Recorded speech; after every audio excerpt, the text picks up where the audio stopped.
Hi guys, welcome to Pavyamma creativity YouTube channel. Part 2 వీడియోలోకి వెళ్ళిపోదామా? First వీడియోలో 4 సైడ్స్ ఫ్లవర్ షేప్ అతికించుకున్నాం కదా.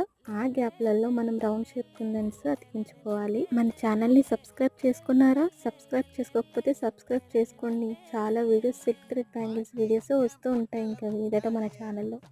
అండ్ మీకు ఏది డౌట్ ఉన్నా కామెంట్స్లో చెప్పేయండి, నేను రిప్లై ఇచ్చేస్తాను. తర్వాత రెక్టాంగిల్ షేప్ కుందన్ స్టిక్ చేసేసుకోండి. దాని సైడ్స్కి స్క్వేర్ షేప్ కుందన్ స్టిక్ చేసేసుకోండి. 4 సైడ్స్ ఇలానే అతికించుకోవాలి.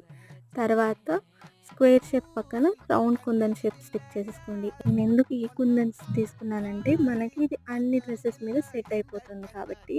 ఈ వీడియో ఫుల్ చూసాక మన silk thread bangle final look ఎలా ఉందో కామెంట్లో చెప్పేయండి, మర్చిపోకండి. ఇంకా సిల్క్ థ్రెడ్ బ్యాంగిల్స్ వీడియోస్ కావాలంటే మన ఛానల్ని సబ్స్క్రైబ్ చేసుకోండి. మరిన్ని వీడియోస్తో మీ ముందుకు వస్తుంటాను. Thank you for watching and please subscribe.